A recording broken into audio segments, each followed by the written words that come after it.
Question یہ ہے کہ جو معراج کی رات ہے اس میں جاگنا، عبادت کرنا اور پھر اگلے دن روزے کا اہتمام کرنا، اس کی کیا شرعی حیثیت ہے؟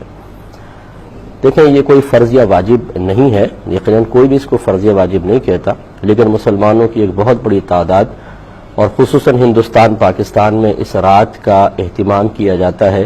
یعنی عبادت کا اہتمام کرتے ہیں، اجتماعات رکھے جاتے ہیں، ان میں بیانات ہوتے ہیں، اسی طرح نعتیہ محافل کا انعقاد ہوتا ہے اور اگلے دن لوگ روزے کا اہتمام بھی کرتے ہیں۔ اگر انہیں لازم و ضروری نہ سمجھا جائے، اس طرح لازم و ضروری سمجھنے کا مطلب ہمیشہ یاد رکھیے گا یہ ہوتا ہے کہ اگر نہیں کرو گے تو گناہگار ہوگے،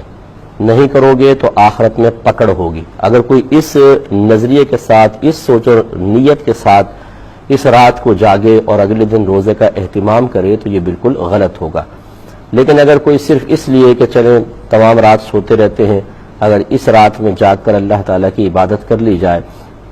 اور اگلے دن روزے کا اہتمام کر لیا جائے اور اس کو صرف مستحب سمجھا جائے تو اس میں شرعاً کوئی حرج نہیں۔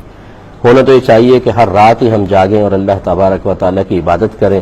روزانہ روزے رکھیں اگر اللہ تعالیٰ ہمت دے،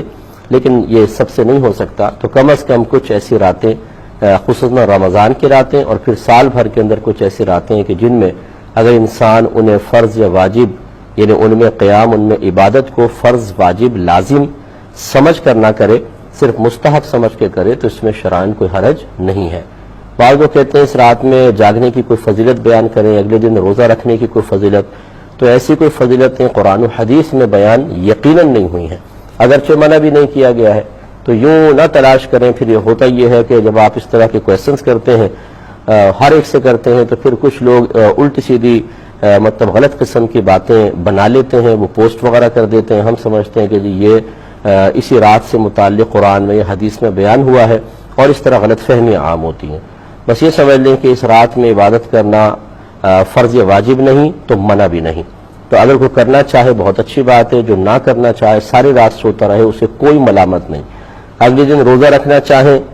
تو نفل روزہ اللہ تعالیٰ کو بڑا محبوب ہے۔ میرے آقا صلی اللہ علیہ وسلم نے ارشاد فرمایا جو اللہ تعالیٰ کی رضا کی خاطر ایک روزہ رکھے تو وہ جہنم سے اتنا دور کر دیا جاتا ہے جیسے کہ ایک کوے کا بچہ ہو اور وہ اڑتے اڑتے اڑتے ساری زندگی حتیٰ کہ مر جائے، جتنا فاصلہ وہ طے کرے گا اسے اللہ تعالیٰ جہنم سے اتنا دور کر دے گا۔ تو کوے کی زندگی سنا ہے کہ بڑی لمبی ہوتی ہے، تو لہٰذا